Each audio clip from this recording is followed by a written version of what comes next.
नमस्कार मित्रांनो, साई मराठी ह्या चॅनलमध्ये तुमचे अगदी मनपूर्वक स्वागत करते.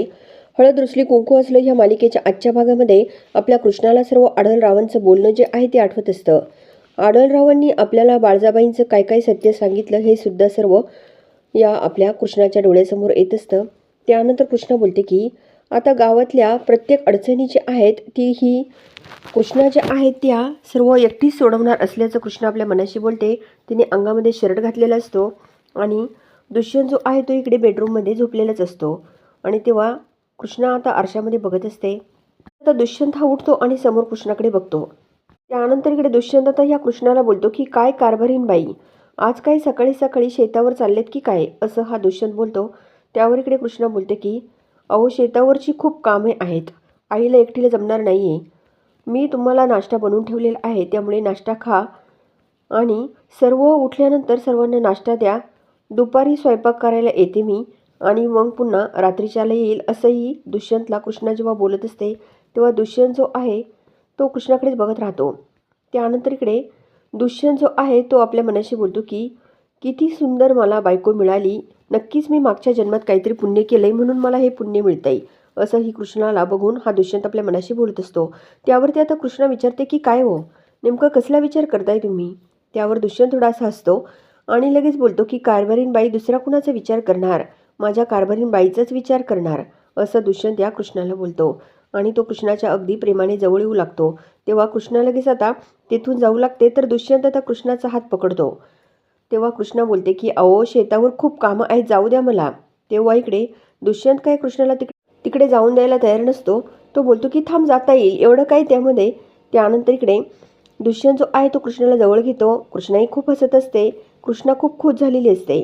कृष्णा बोलते की अहो काय चालू आहे तुमचं नेमकं, तुम्ही पण ना, असं. पण इकडे कृष्णा ही लाजून आता ह्या दुष्यंतला सांगत असते. त्यावर तर दुष्यंत बोलतो की अगं तुझी ही कामं जी आहे ना ती रोजचीच आहेत कृष्णा, असं. पण इकडे दुष्यंत कृष्णाला बोलतो आणि कृष्णा जी आहे ती दुष्यंतला त्या बेडवरती ढकलून देते आणि पुन्हा ती बोलते की बघितलं का माझ्या शर्टचं बटन तुम्ही कसं काढलंय, ते गेलं तुटून बटन, असंही कृष्णा जे आहे ती दुष्यंतला बोलते. आणि त्याच वेळेस आता कृष्णाचं शर्टचं बटन जे आहे ते दुष्यंतच्या हातात आलेलं असतं.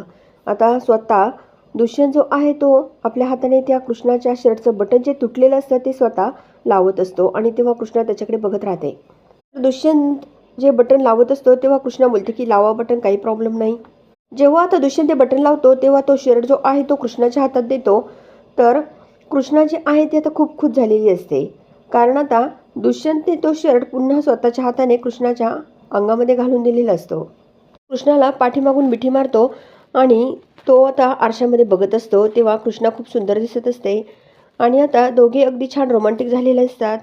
इकडे दुष्यंत जो कृष्णाला विचारतो की काय कृष्णा, काय सुरू आहे मनामध्ये. तेव्हा कृष्णा आता लाजूनच लाल झालेली असते आणि दुष्यंतसुद्धा खूप खुश असतो. दुष्यंत या कृष्णाचा हात हातामध्ये घेतो आणि छान प्रकारे डान्स करू लागतो. कृष्णा जी आहे ती इकडे शेतावरती आलेली असते आणि तिचं काम सुरूच असतं. अगदी कृष्णा अगदी छान प्रकारे शेतातली कामं जी आहे ती खूप आवडीने करत असते. त्यावर आता कृष्णा आपल्या मनाशी बोलते की मला आबांनी जे काही सत्य सांगितलं नाही ह्या बाळजाबाईचं ते अगदी खरं आहे, कारण बाळजाबाई अशा तशा शांत बसू शकत नाही हे मला सुद्धा कधीच माहीत आहे, असंही कृष्णा आपल्या मनाशी बोलते. तेवढ्यामध्ये इकडे कृष्णा जे आहे ती इकडे समोर राधाक्काला आवाज देते आणि राधाक्काला बोलते की काय हो, कुठे चालल्यात. तेव्हा राधाक्का बोलते की घेतलेल्या कर्जाचा हिशोब झालाच नाही, त्यामुळे तुमची बाळजाबाई जी आहे त्यांनी आम्हाला गावातून बाहेर काढलं, असंही राधाक्का आता ह्या कृष्णाला सांगते. अगं माझा संसार जो आहे तो रस्त्यावर आणला त्या बाळजाबाईने, असं म्हणत राधाक्का खूप रडत असतात.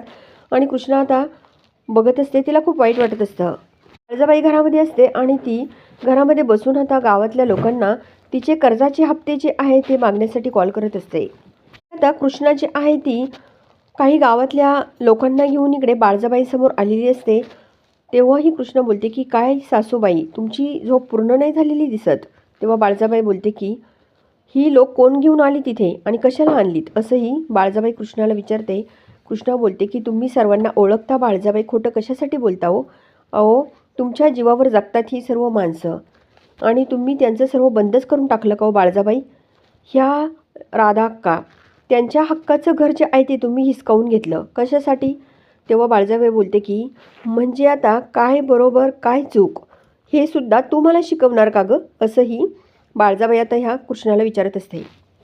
मी चुकीचं वागले असं जर तुम्हाला वाटत असेल तर तुम्ही इथेच थांबा आणि असं वाटत नसेल तर लगेच निघा, असं बाळजाबाई त्यांना बोलत असते. तेव्हा सर्व ते 4-5 जण जे आलेले असतात ते बाळजाबाईंकडे बघत असतात. बाळजाबाई त्यांना विचारते की काय करता सांगा, बोला पटकन. हो, लोक तेथून जाऊ लागतात. तर आता कृष्ण त्यांना सर्वांना थांबवते आणि बोलते की कुठे चाललात तुम्ही, अहो असं घाबरून जाऊ नका. त्यावर आता ह्या बायका बोलतात की आमचा इथून जाण्यामध्ये शहाणपणा आहे. त्यावर इकडे बाळजाबाई आता लगेच सर्वांना बोलते की काय खुसूर खुसूर चाललंय तिकडं. त्यावर इकडे कृष्ण बोलते की मी तुमच्यावरती अन्याय होऊन देणार नाही, मी तुम्हाला न्याय नक्कीच देईल आणि त्यामुळे माझ्या सासूबाईंशी मी बोलणार आणि तुम्हाला न्याय मिळवून देणार, असं कृष्ण बोलत असते. त्यावर इकडे बाळजाबाई आता आपल्या मनाशी बोलते की अगं कृष्णा, बघ तुझ्यासमोर कशी माणसांची रीग लागते. त्यावर कृष्णा सर्वांना सांगते की तुम्ही आपली माणसे आहेत सर्व, मी तुम्हाला न्याय जो आहे तो नक्की मिळवून देणार आहे, त्यामुळे घाबरायचं नाही, असं कृष्णा सर्वांना सांगते. तेव्हा इकडे आता ही बाळजाबाई जी आहे ती मोबाईल बघत असते. कृष्णा सर्वांना बोलते की तुम्ही जा घरी, मी तुम्हाला न्याय देणार म्हणजे देणार. त्यानंतर सर्व गावकरी आता तेथून निघालेले असतात आणि बिचारी कृष्णाची आहे ती इकडे घरामध्ये येते. तेवढ्यामध्ये एक व्यक्ती जो आहे तो तिथे आलेला असतो. बोलतो की तुम्हाला एक लेटर आलंय. तेवढ्यामध्ये आता बाळजाबाईंच्या नावचं हे लेटर असतं. कृष्णा ते लेटर हातामध्ये घेऊन बघत असते, तर बाळजाबाई ते लेटर लगेच हिसकावून बघते. तर आता कृष्णाही बघत असते की नेमकं लेटर आलंयच कसं. लेटरमध्ये लिहिलेलं असतं की हा हिशोब तू कसा चुकवशील, असं त्या लेटरमध्ये बाळजाबाईला लिहून पाठवलेलं असतं. आणि तेव्हा आता बाळजाबाई खूपच टेन्शनमध्ये आलेली असते, तिच्या पायाखालची जमीन सरकलेली असते. त्यानंतर एक व्यक्ती जो आहे तो आपल्या मनाशी बोलतो की बाळजाबाई, तुझ्या भाषेमध्ये सांगायचं म्हटलं की तुझा हिशोब जो आहे तो कायमचा पक्का होणार, असं पण इकडे हा व्यक्ती बोलत असतो. आणि त्याने समोर बाळजाबाईंचा फोटो ठेवलेला असतो आणि ते लेटर जे आहे ते त्याने बाळजाबाईंना पाठवलेलं असतं.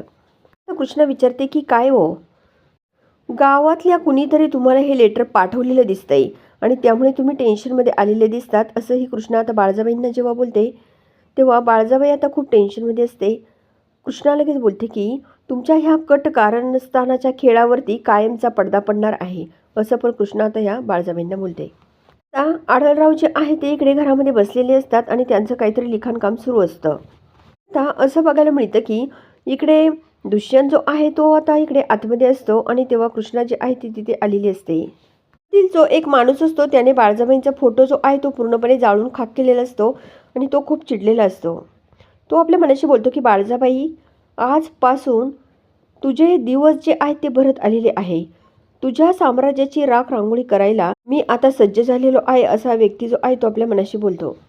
बघायला मिळतं की हा व्यक्ती जो आहे तो कृष्णाला बोलतो की तुम्हाला आता माझ्याशी ओळख करून घ्यावीच लागणार आहे, कारण या बाळजाबाईचं साम्राज्य जर संपवायचं म्हटलं की आपली ओळख ही झालीच पाहिजे, असं हा व्यक्ती आता कृष्णाला बोलत असतो. तेव्हा कृष्णा बोलते की नाही नाही, न ओळखीच्या माणसाशी मी ओळख करत नाही, असं पण इकडे ही आपली कृष्णा जी आहे ती बोलत असते. तेव्हा आता हा व्यक्ती बोलतो की नाही, तुझ्याशी मी हात मिळवणी केली तर मी सुद्धा नावाच नाही, असं पण हा बोलत असतो. तर मित्रांनो, नेमकं आता पुढे काय होणार आहे बघण्यासाठी चॅनलला जरूर सबस्क्राईब करा, लाईक करा आणि व्हिडिओ बघितल्यामुळे अगदी मनापासून धन्यवाद.